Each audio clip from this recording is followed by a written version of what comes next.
Welcome back to another episode of The Authentic Me. I'm your host, Mel Yu. Now, today's podcast is going to be a little different, and I'm so excited because I'm not interviewing an entrepreneur, a businesswoman. I've actually got my best friend here, Olivia Porter, who is going to be sharing the Authentic Me conversation with me.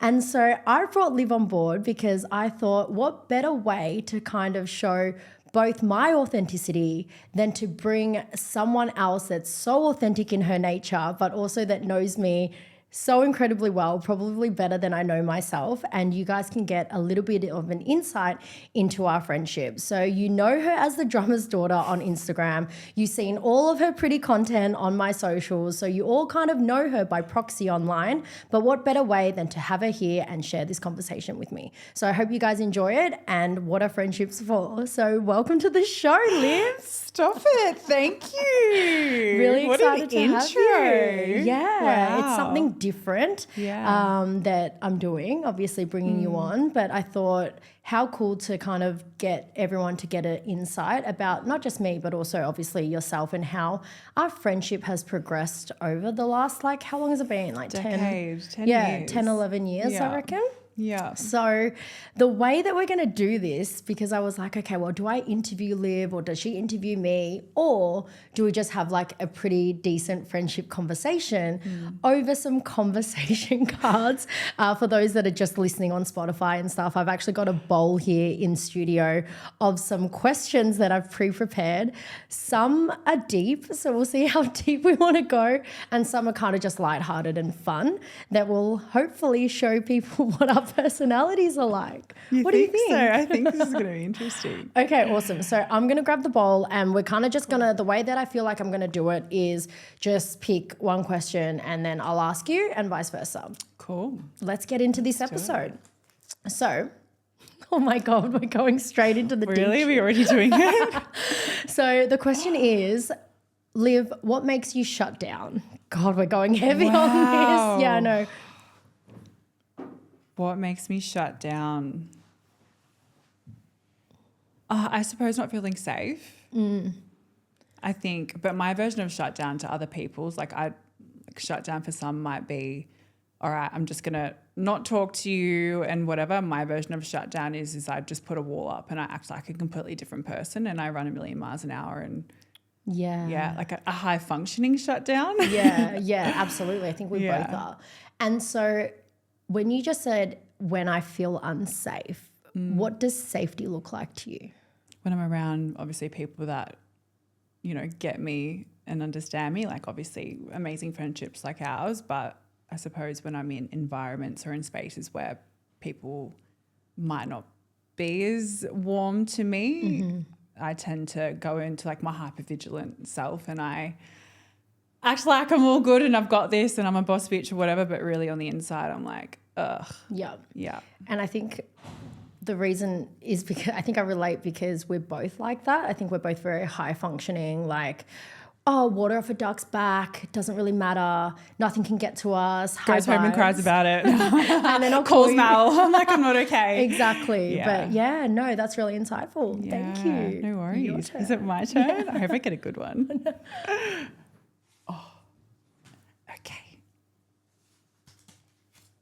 What is your coping style? Oh God, we should jumble these up. What is my coping style? So I think a past version of me would say, like, just get on with it, like completely detach to cope with things. Growing up, I think I've always been so independent that my coping style is like, I don't need help from anyone.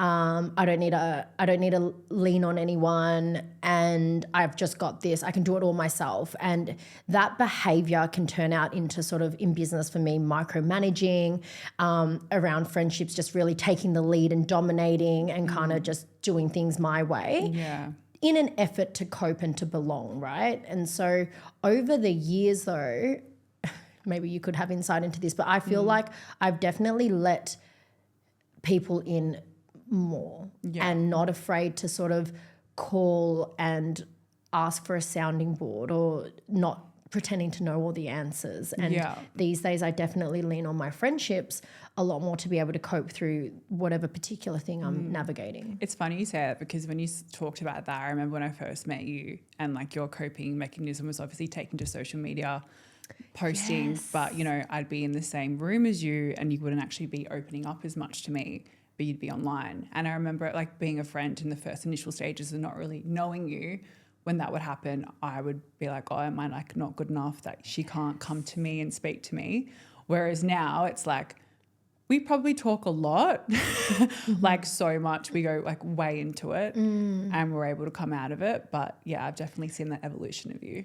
And that's such good insight. I was like, oh my God, my audience is going to be like, what? 100%. And I use social media as it was such a dear diary or a blog of mine, I suppose. I was always pouring my heart out in these pieces of writing. Actually, that's so true. Looking back now, a way to get feedback, I would go to socials because I was getting that dopamine hit or serotonin or just, to be honest, validation that my words landed for someone, maybe validation that maybe what I'm going through isn't, I'm suffering alone sort of thing. Yeah. Yeah. Insightful. Interesting. Is it my turn? Yeah. Okay. Deep in the bowl. Oh gosh. It's a very loaded question. What built you as the person that you are today?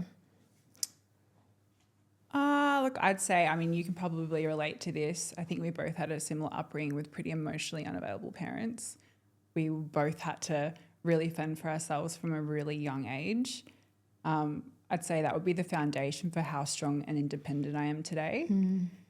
That obviously came with a lot of pain, which you're also quite familiar with. And I think for a while there, I wasn't using it in the best way to better myself. And obviously, you know, going through all those hard times and not really having your people until you get to a certain point in your life. I think that's why when we met each other, we obviously bonded over the hardships that we'd had with like our parents and our upbringing. But I think what's been really amazing is we've both been able to be the G-ups for each other and just like hold space for each other that I don't think our parents ever could or ever will. So yeah, that's probably mine. Yeah, and I think we say this, I don't know, we say like we've been the parentified child growing up where sometimes your parents do the best with the skills that they've got and your parents will always love you and do the best, but they're also, a big thing for me is reminding myself that they're doing life for the first time too, right? Absolutely. And they might not necessarily have had the resources, skill set, knowledge, understanding, emotional capability to hold us in that. And 100%, like when we met in our 20s, you were in your really young 20s. There's like 7 years age difference between us. And we definitely bonded over the hardships, the struggles, the challenges. And although that could be a great meeting point, the best part about these longest friendships is because we've evolved from them and been able to blossom together. We always say to each other, it's like the glow up. The glow up. The glow up's real. Yeah, and it's going to continue, Yeah. right?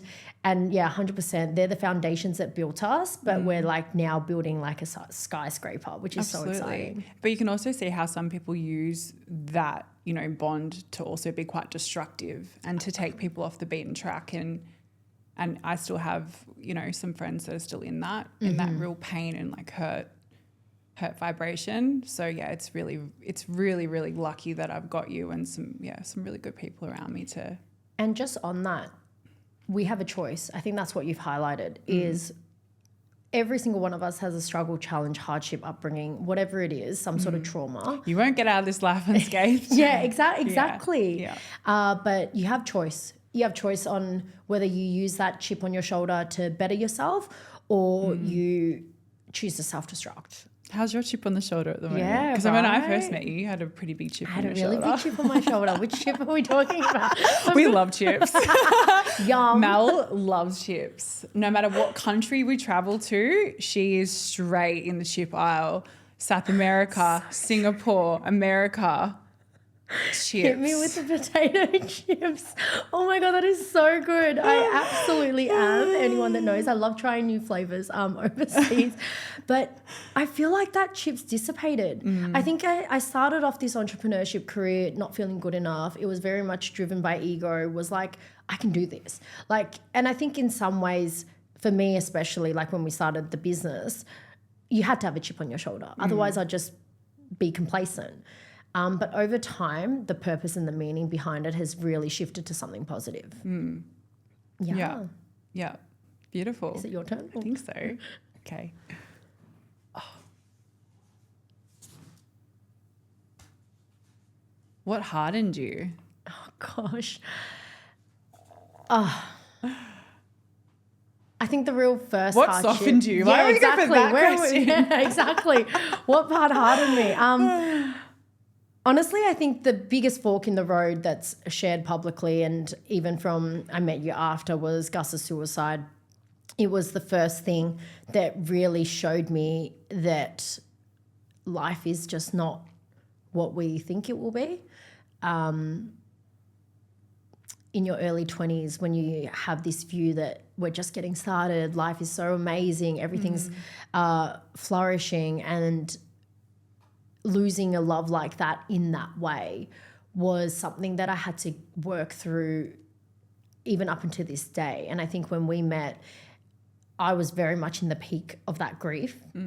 It was coming up so much in our friendship, in our conversations, in our late night debriefs. Like, it just kept coming up, and it needed to keep coming up until it softened me, right? So I think the very thing that hardened me was also the thing that softened me.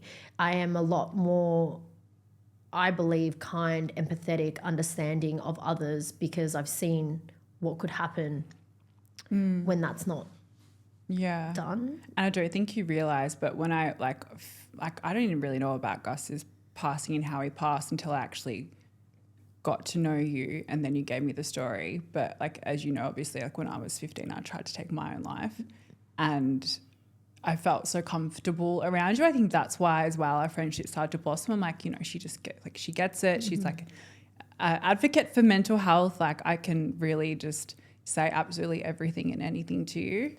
And that was like my safe space. So I really clung on to you in my early 20s. But it became, I know, I feel like a little bit like a big sister, Yeah, right? you are. When people do go, hey, are you related? I'm like, I look Islander.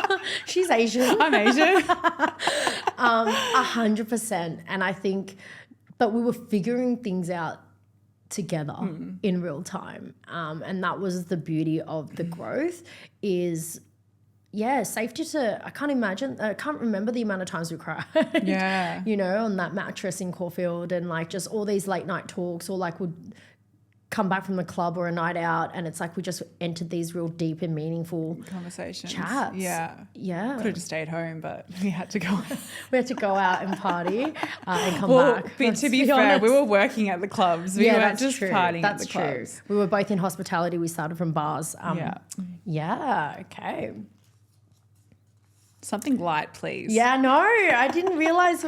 It's because we're deep beings. Yeah. So I feel like, guys, if you've got your bestie and you want to film an episode and stuff and you've got conversation cards, the reality is like you're seeing, I feel like this is kind of our friendship. Yeah. You know, we're able to sort of have these conversations because we've processed a lot of stuff. But okay, who are you when we travel? Who are you when we travel? I think from our last trip, would you say, like, you used to be the organizer? I feel like I'm the organizer now. I feel like you definitely took charge. But because I was so busy. I think I was so busy coming to the end of the year. Yeah. But you've always kind of done that. Maybe in our other previous trips, I took charge a bit more. Yeah. But and also like content, definitely. No, we're getting up at 4 a.m. to go to the Sloran steps. Yes. Oh my God, we went to the steps in Brazil, in Rio. But you got the shots, right? We got up early, no one was there, no tourists, and we just got these amazing, beautiful shots that we'll treasure for life. Yeah. And we look slay. Yeah. So. Something to show the kids one day. Yeah, exactly. Yeah, all the grandkids. Like, look how hot your grandma is. Self-proclaimed. Love it. Your turn. Next.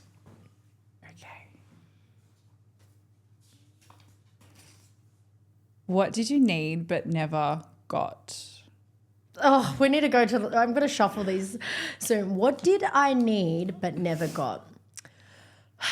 My dad's love in a way that I needed to receive it. So my dad loved me, no doubt. He died at 59. And I just don't ever really remember dad saying, I love you. In fact, it was so minimal. And he just never said it in words of affirmation, which has now shown up in my relationships where Corey can attest to this is I actually need words of affirmation so much because I never received it growing up. I never got praise verbally. I never got I'm proud of you. I never got these words because around Chinese communities or Asian communities, they're proud, but it's not verbalized. And I think as a kid, I really needed that. Do you find when Corey says it now, like you feel it straight away, or do you need it to be told to you like a numerous amount of times to actually believe him? Yeah, and even then I still don't. Yeah, like he I'm kind the of same. he kind of laughs, but I'll be like, "Do you love me?" Yeah. You know, and then he'll say, "Yes," and then I'm like, "But why do you love me?" And it is innocent and cute, I think, on a surface level. Yeah. But the underneath layer, as I'm kind of expressing it, it is a deep desire to make sure that what you say in your words hold weight. And we want to know in words, if that's the language we're speaking, that we want to know the reasons why and to make sure that it's real. Yeah. Yeah. And he loves me. He does love you. I know. Like even I remember you having a go at him like, you cheated on me in my dream. How dare you? I'm making my bacon and eggs for breakfast. I'm in the background going, shut up, Mel. Has anyone ever punished their partner for a thought that they've had? Corey goes, she just thinks about something and then I'll be like, I hate you. And I have dreams of anyway, that's another conversation for another day, but 100%. And he's just like, okay, babe, I love you. Yeah. Yeah. Beautiful. I'm going to go underneath for those that are following along. It's probably going to be. Okay. When were you most proud of me? There's so many moments. I mean, like you interviewing Mark Wahlberg was pretty amazing. And like I was such a youngin' then. Like what was I? I was like 22, 20 when you took me to America. When we were doing business coaching with JT Fox. That was a pretty unreal moment. But I even say like recently, I think when we went to Singapore and just watching you do your thing and like trusting me just to be able to jump in and work value. and add value as well. Like it's pretty incredible. Or even the other day when we were sitting on Greville Street and that random lady came up to you and was like, are you Mel Yu from LinkedIn? And I'm like, what is this LinkedIn profile? You've got this like LinkedIn. What is this personal brand LinkedIn thing? personal brand thing. Yeah. But I reckon that's pretty cool. And any like Christmas party or end of year recap that we do with each other, like, yeah, so It's proud. nice to reflect. Thank Yeah. you. Yeah. I received that with gratitude. Yeah, good. You should. Yeah. Kicking ass. Next.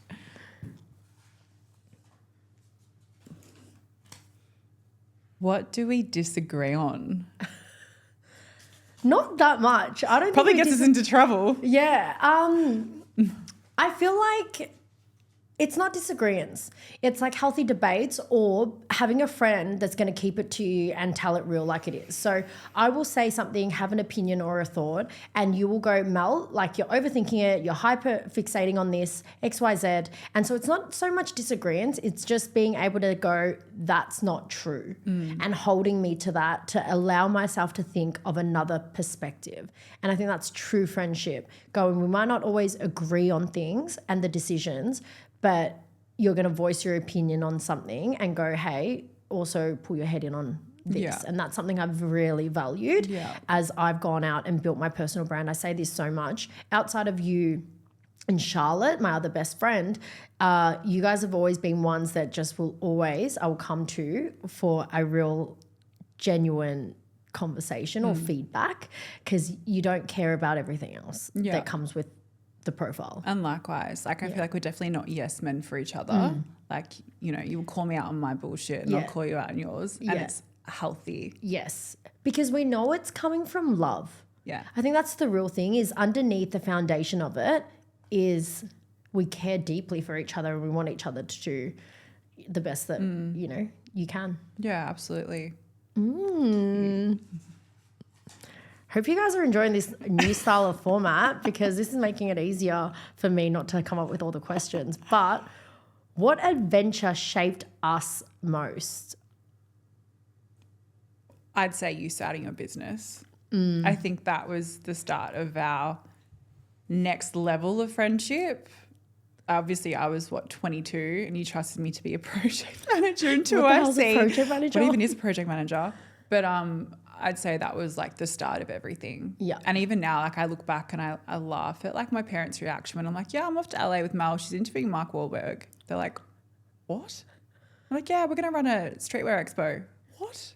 Like, I feel like you had so much delirious belief for me, and you were so on the mission. yeah. We kind of, just for context, everyone, basically like how MCO events was born and Ego Expo was born was like I had this idea and I was like at Fashion Week going, I feel like we could support like individual communities and upcoming brands. And then I just went to you and you just said, yeah, let's do it. Let's do it. Who opens up a streetwear expo in Australia? Mind you, both still you quit everything. You were doing that full time. I was still working. Where was I? I was at a car dealership. I think you're at Jeep. Yeah. Yeah. So I was doing my reception work and then working for you after hours. And you just smashed it. I Yeah. think that also shows, one, you're now in a high-end sales and architectural role sort of thing. And it's like, but that starts from emailing 1,000 different emails, getting rejected, all of those things that built you into the sales rep that you are. All the cold calling, all the free bounce balls. Do you remember those? Gosh. And then we didn't take any content for them. And they were no longer a sponsor. No. But yeah, like that was definitely the start of our relationship, and it's pretty amazing. Yeah. Yeah, to see where it is now and just, 9 years on, you're and killing we it. still comes and does contractor stuff. And Rockstar shifts. Yeah, rockstar shifts for our events. Really, it's just a way to hang out with Yeah. my bestie overseas. So that's pretty cool. Yeah. Yeah. Cool. I think it's you. Next. Let's try and get like, Yeah. Maybe we'll just hold it and then we'll just pass the bowl. that's a good idea. Yeah, let's do that. Okay. Maybe I just forgot to put fun ones on, or is this No, I one? think this is fun. This is going to be interesting. One word to describe me. Honestly, generous. Honestly and generous, but generosity. Your ability to extend love, service, gifts, words is just so who you are. You're the most generous friend I know. You are one call away and you'll always be there. One of the toughest times that I'd gone through, finding my partner was cheating on me. It was 3 a.m. and you were like out somewhere else, and you just, without a second of a thought, got an Uber and came to mine immediately. And I was okay. I would have managed the next day. But you don't have a second thought for others. You just, at times, probably some of your weakest link is your over generosity, because you will give to others before you even give to yourself. And I think that is something that you obviously then need to work through, because you can be so self-sacrificing Yeah. that you forget to put love in your cup first. Yeah, absolutely. I think we chatted about that over the break when we were in South America, and I'm like, this year is just the year of doing me first and having a bit more audacity and not asking for permission and clearing the calendar for us. That's something we've been working on. We're still But trying also- to do that. I think I'm fully booked until the end of April. Yeah, and I'm like, I'll see you in July. Actually, yeah, I will. No, June, your birthday. And then I'm off. See you then. Yeah, but I think that's something that we're constantly working on, right? Yeah. Yeah. Your turn.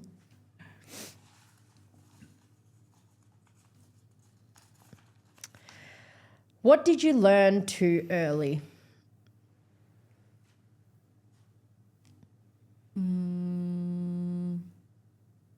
To take care of myself. We're really going into inner child work here. But no, we can, because we've worked on it. Yeah. Okay, elaborate on that. So you think- feel like you had to learn that too I early. think I had to grow up very quickly when I was younger. Just my parents being who they were, loved them dearly. But yeah, it just wasn't safe to speak up. Sometimes my environment wasn't safe either. But obviously that shapes me to who I am today. But yeah, I think that's... Would you change it? I thought about this. I definitely wish I like had more of like a childhood, but no. Yeah, because it's interesting because it's same. And when I'm in Corey's family, they have all these amazing, happy, like real memories. And then Sandy, my mother-in-law, future mother-in-law, she'll be like, oh, yeah, you didn't, it wasn't like as, yeah. And I'm like, that's okay though, because I feel like it's built us to these deep beings that we are now. I think because I've used it for the good and not the bad. But yeah, I mean, you can't really go back in time. There are a couple of things I wish we could go back and edit, but yeah. I want to ask a follow-up question. If you had to say something now to your parents, mum or dad, around, well, I mean, they're both here, so it's not like they're gone, but like around that upbringing, and it could be a really open, honest, raw conversation, what would that like conversation be about or lead I think with? we've had it. Yeah. Like I definitely, like I have healed so much with my parents. Just a bit of background, you know, there's been domestic abuse, substance abuse. And I actually even called my mum this morning just to say I was jumping on here, like, does she mind if I talk and be honest and open? And she just said to me, absolutely, like, you know, it's made you the strong, amazing, independent person you are today. And if there's anything I can take away, like I could have been a better mum, I could have been a better wife, but just like speak her truth. And even that conversation in itself was so healing. Like I didn't talk to my parents for a year or so, very disconnected. But that was a protective mechanism as well. Yeah, and I'm sure you can agree. You've had moments. But yeah, I think we've had the conversation. Great. I think just acknowledging like, hey, this and this happened. It wasn't cool. How do you feel about that? Or what were you going through at that time? Just so I can understand. Because obviously your parents want the best for you. They're not out here to actually purposely like hurt you. So yeah, it was really interesting to get their feedback and, you know, like how they saw certain situations and what they were going through. And even now when I talk to my grandparents and I understand my generational trauma and my, you know, how they even came to the country, it's like, I understand. How have you integrated? I mean, it's amazing because you've been able to integrate your relationship and mend it essentially, right? Some people will just completely cut their parents out and not have any conversation. And we're very similar is one way or another, I've been able to sort of integrate and love them for who they are. And we still have a beautiful, my mum and I, we have a beautiful relationship. Yeah, there's some pain. And even to the point when dad passed, but before that, I was always there and people would not understand it. Like my other siblings would be like, man, cut him out. Yeah. But I didn't because the love was like always there. But holding on to that though, like just like the pain or being upset and, you know, not wanting to speak to them, it just takes more effort. It actually takes way more energy. It's, and it's like you can keep trying and doing that, but it's just not going to help anyone. And it eats away energy that you can give to something positive. And it's hard. Like absolutely it was hard. But I think once you have a conversation and you try and lead in with more empathy than anger, like being angry. Obviously you do have to be angry. Like I let it out of my parents a couple of times and there was no reasoning to those conversations. And it's like, all right, break, pause, come back to this conversation when you've got like a clearer head. But Yeah, love it. Pass it on. Maybe you just grab one and I'll hold it. Oh, I think we've had this one. Next. Yeah. We've recycled some maybe. Ooh, what do people assume about you?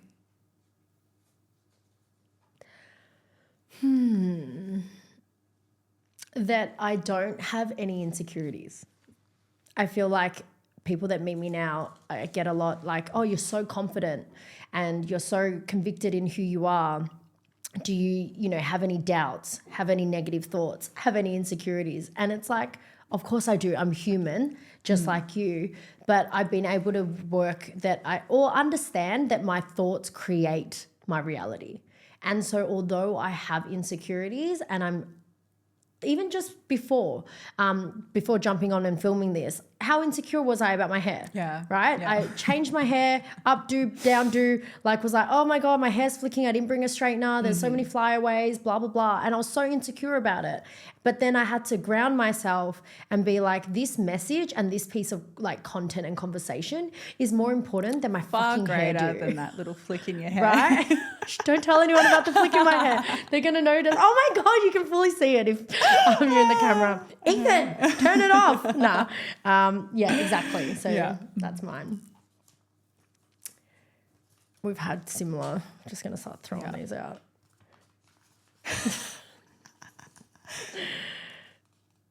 Okay. When do you feel most powerful? Ooh. When do I feel most powerful?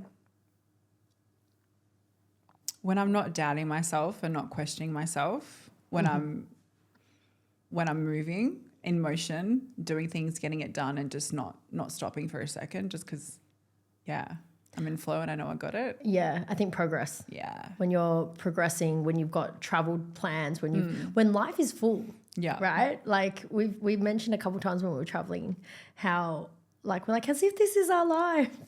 Like it's actually wild. But that's what I would say. Love it. Ooh, okay, this is a good one. One moment overseas that changed you. Okay. The most recent one I'd have to say is when we were catching the train back into town from Peru, from Machu Picchu. We had just done a 2-day Inca trail hike. The Inca chicas. Hola.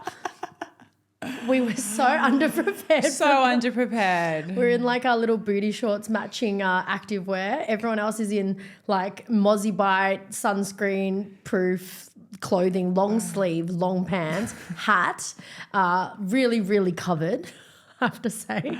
Yeah. And then there's Liv and I just in our We still had multi-bites for like a month, I reckon, afterwards when we came back. Like, yeah, but that moment did change me. But the Yeah. moment that really changed me was, catching the train back, and there was no Wi-Fi, no reception. Obviously can't be disconnected and be on our phones. And you were asleep next to me. So cute that we get to comfortably sleep on our transport.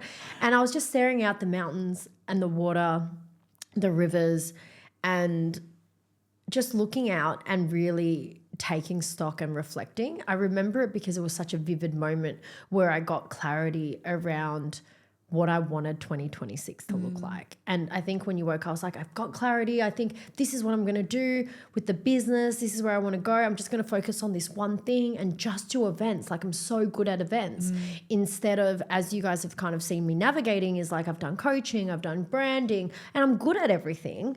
But I think instead of casting the net really wide, just kind of going in and getting that download and clarity that I'm just going to run events. fine-tune it a bit. Yeah. How good was it also to be away that time of the year? Yeah. I think you really recalibrate Yeah. before you move into the new year. And obviously being in South America was A different type of recalibration. ridiculous. But I think that was a really special like moment to share with you. It's like we were both We were just, but it just was like aligning and figuring out, okay, what's our plan of attack this year? How do we want to move? It was really, really special. I actually really recommend everyone traveling at that pinnacle time, that transition. Obviously, you can transition and change. You don't need the new year to do it. But for both of us, we were very much taking stock of 2025. What are we leaving behind? Yeah. How do we look after ourselves first? How do we put ourselves first and step into 2026 with even more intention? Yeah, that was So really incredible. profound. Love it. Copacabana. Yeah. And everyone should do Rio Do at it. least once in a Yeah. lifetime. Amazing. Yeah. I'd go back in a heartbeat Why do you think our friendship has lasted? because we both want the best for each other. And I think we're just both like two people that just want to evolve. Yeah. Yeah. There's just no competing.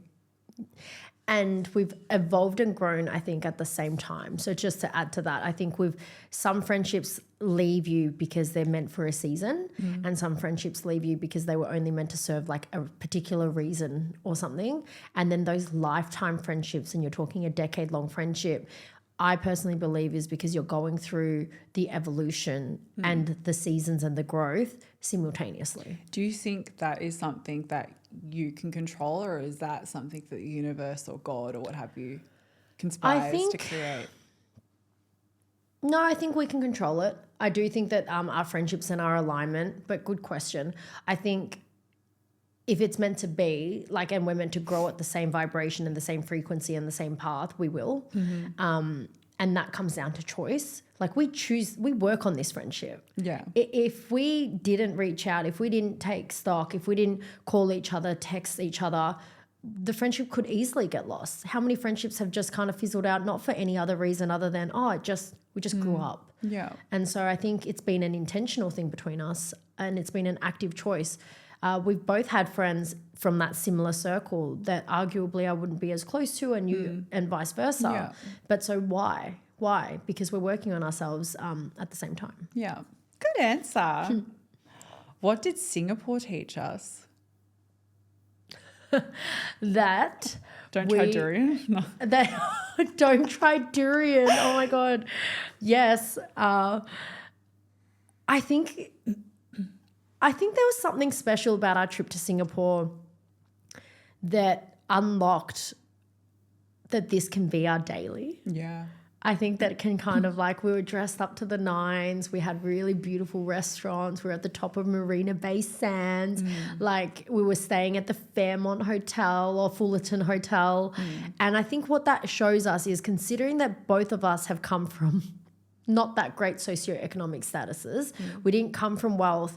We had really, really hard upbringings. There were moments in our life that we were choosing death over life. Yeah. We were both suicidal. So if this gets to be possible for us, what else can we unlock? What other life's riches can we share together? That's probably the most intentional I've gone. Like, what is this life? Yeah, definitely. And then I think because we had South America straight after that, I don't know, I feel like we're in like a honeymoon phase of our friendship, like in like the best possible way. Yeah, traveling with you makes me realize like how rare it is to really have a connection And friendships like this. that last after traveling, that's not easy. And living together. Yeah, there's so many things that I think we really get to see all sides of each other, and to not have judgment, to have patience, to have understanding. Like I think we share the load of that. There's definitely New Year's Eve you took responsibility because I was just a huge mess. Look, if there's a time and place to be a huge mess, it's In Rio. Rio de Janeiro on New Year's Eve with your best friend. Oh my God. Yeah. Is it my turn? I think it's my turn. Oh, No, it's your turn. It's your turn. Is it? Yeah, because I asked you about I'm going to go something. twice now because why do we work as friends? I feel like we kind of answered that. Yeah, I but answered that. who spirals faster? Depends. If it's something that we both spiral over, then everyone's screwed. There's a hole. I'm just Yeah, going to go, let's jump in here. Spiral. You might express the spiral. You might be more vocal about your spiral, whereas I'll like internalize it and probably have a panic freak out in my head. Do you agree? Yeah. I think I'd definitely want to call and be very animated and emotional and 100%. Yeah.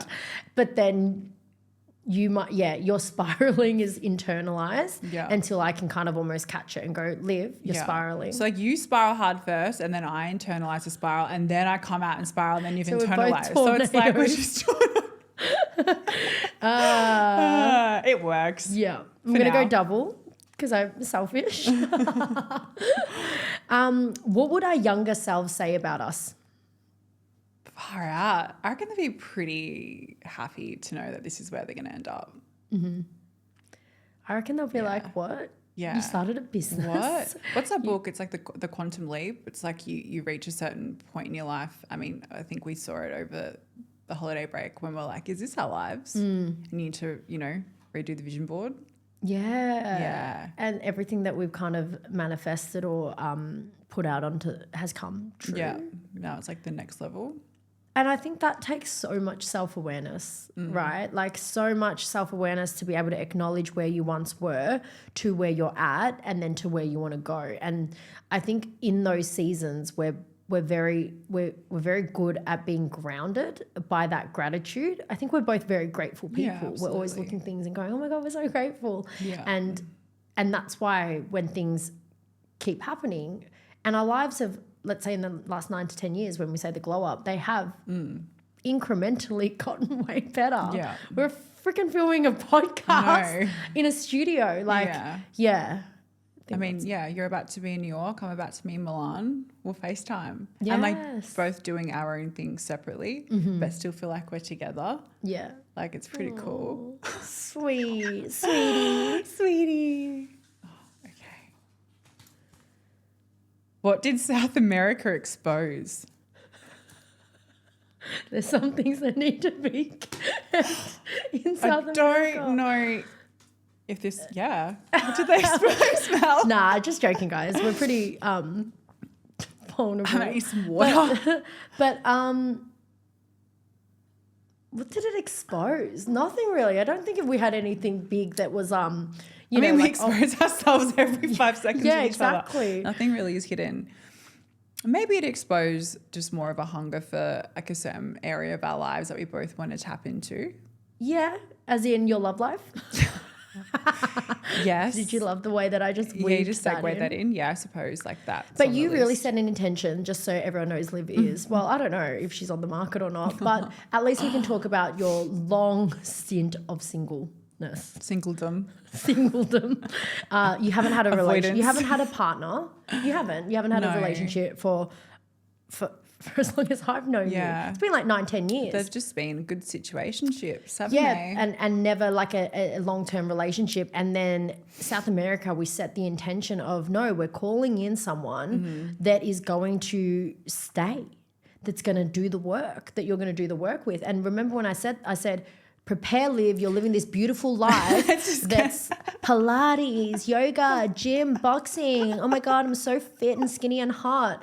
And I was like, be careful, because when that person comes, they're going to expose you and all of your insecurities, because only until you enter a relationship with someone can you really be challenged about like who you are, what you stand for, like what your non-negotiables are. And I think that's why I've chosen to not be in a relationship, because I just haven't wanted to have It's that chat easy with to myself. be single. Yeah. Like in some ways, don't get me wrong, guys. Don't take it out of context. But it's easy to work on yourself and be like, I love me when you're No one's disrupting your peace. Correct. You're not putting yourself on the line Correct. to be judged. there is no or vulnerability to yourself. Yeah. Yeah.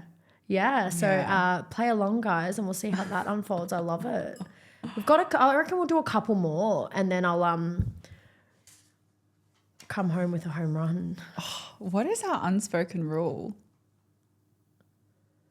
Oh, that I feel like that we've just got each other's back. We just did it a few times in this podcast. Yeah. I think that Like just like the eye look, like should as in, we go there? like we don't we I feel like we're so in tune. It's kind of that, like there's an invisible string theory. No, not that one where you're connected to someone, but there's like a string theory where you're just so connected and in tune with each other that you know when you set the line or when not, or what's safety. Maybe that's a boundaries or a values question. And so I think an unspoken rule is like, one, we always have each other's back. I'm so confident that if anyone was to, and they've tried, right, to gossip, bitch, talk shit behind one of our backs, we know that they don't, because it wouldn't slide, not with this friendship. And if it is, it's not welcomed here. So like you go take that gossip or drama away. I think that's a rule. to the left. Yeah, 100%. Yeah. Snaps. All right. Who cries first? Mel. Yeah. Yeah, without a doubt. Yeah. I cry, but I cry more. Yeah, okay, fair. Let's do one more. What version of me did you meet first? You kind of went through a little bit about this. yeah, I met Malu working at pubs and bars and nightclubs. We were both doing it together. Mm-hmm. I met you in your underdog era, I reckon. Yeah. In your grit era. The actual three jobs in one night. Yeah. Multiple venues, bistro shifts. And I thought I was busy, because out of my friendship circle, I was one that was working multiple jobs, and then I met you and I'm like, oh, this girl's on another level. I And then gotta we be worked friends with together. her. Yeah, 100%. Okay. Who falls in love harder? Me. Yeah, she does. Yeah. I admire that about you though. Like it's I just am pretty such a brave. sucker for love. I reckon Yeah. in our friendship, you've seen me go through 4 or 5 relationships. No, guys, I'm not a hoe. But they're all long-term Yeah. relationships, right? Like every relationship of mine has seen 2 to 3 years Yeah. of a cycle. And you're right. I think that's what some of my best qualities, that I've never been tainted by a bad breakup or my heart being broken or infidelity or just anything. I've always remained hopeful Yeah. with love, which is why it's allowed me to keep an open heart and to attract a man like Corey in, who is also he comes into the relationship with a wealth of relationships, and I'm able to reciprocate that, which is why I think this one here, I had to go through every single one of those relationships to be able to even hold and attract the man that Corey is. Absolutely. It's so funny, like whenever we're on a flight with each other, Mel's always got the romantic comedy on and I've got like the thriller. I've been getting more into romantic comedies now. Yeah, she looks over and I'm like bawling my eyes out. She's crying. I'm watching some person get cut up. Chicken or beef? But we're both awake for when the trolley of food comes You around. best believe it. Love it. You go again. Double one. Yeah. When have you seen me the most vulnerable? This is the line about the first one of like how, what's an unspoken word. But I think it's safe enough for me to kind of maybe express and talk about this. So I feel like the people that see the Liv that you are today, that have only just entered your life or only seen you on social media and stuff, you seem so confident, put together, you love your aesthetics, you love fashion, you obviously are so fit, you clearly look after yourself, but there was a season that you didn't. And there was a real season that you didn't love yourself. And I think there was a season where alcohol was a huge part of your life. And it wasn't an issue until how we're going vulnerable. Can I? Yeah, you can go. Okay. Yeah. It wasn't until you were so wasted that you couldn't go to work. Yeah. Right. Which is so unlike me. Right now your work is like your purpose, Yeah. everything like that. But to the point where you couldn't wake up and it was impacting your day-to-day functioning, that's when I think it was a real issue. And I remember coming and like obviously just trying to help you come out of this dark place. And you just weren't looking after yourself. You hated looking in mirrors. I was showering with the lights off. Yeah, but you were wearing clothes that were really oversized. Yeah. You were hiding yourself and doing so much to be invisible. And I just remember this one time where I was like, let's just get you out of this and let's get you moving. And I didn't even ask. I just went and like cleaned your car, started cleaning the house, just topping up your fridge and bringing you back to life. But that was probably the most painful time that I've seen a friend, because essentially like we would feel helpless. I would feel so helpless. Like, how can I tell this beautiful girl that she's enough and she's beautiful? Yeah. But only until you went enough is enough. And I want to be able to like actually look at the woman in the mirror and be proud of her. And I think now, hand on heart, you can say that. Absolutely. Yeah. Wow. What a story. It's wild that I even got to that. And also that even if that is even her, do you even recognize her, remember her? Not really, not at all. I don't recognize her. She was just the inner child running the show at the end of the day. And it's funny because some people either like take pain and grief and they offload it onto others and they, Yours was internalized. I You've always it's like I'll just screw myself up. It's fine.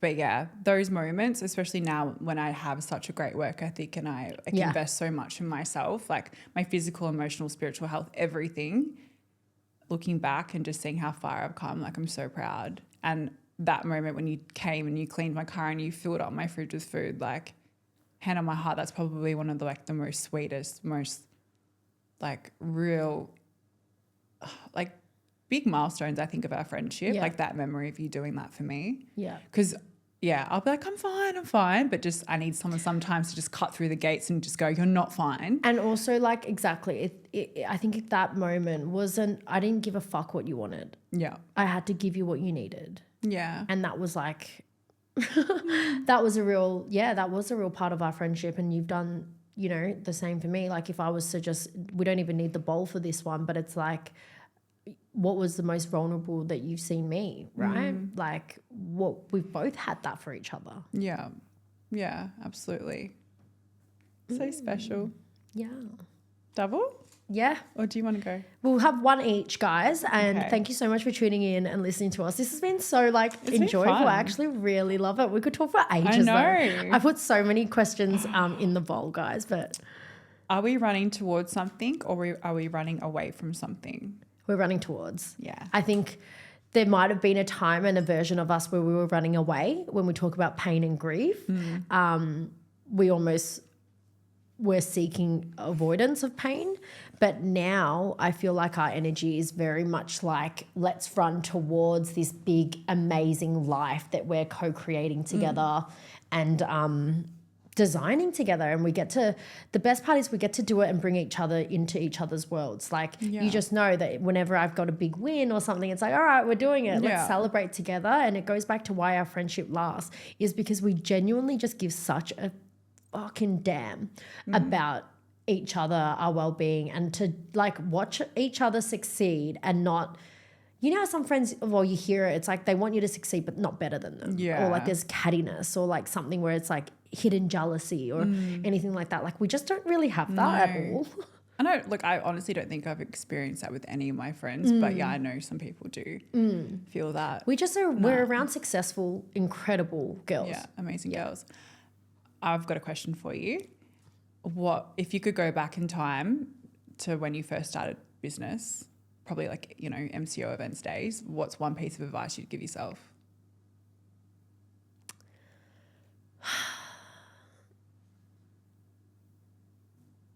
I feel like this advice or like this still rings true, is like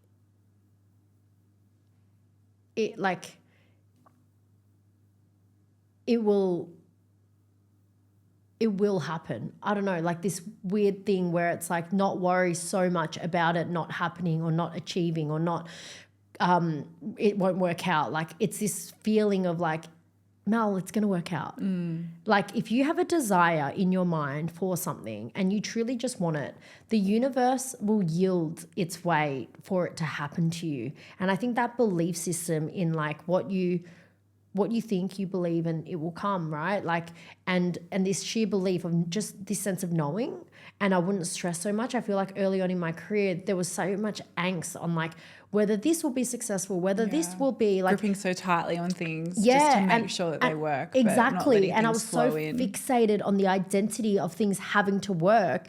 And now over time as a seasoned entrepreneur, it's actually just surrendering and realizing not everything works out. Yeah. You know, like I ran Throwback Lounge and it's like, it didn't work out. Ego Expo was 5-6 years of our life, you know, creating Australia's street culture community, and it didn't work out.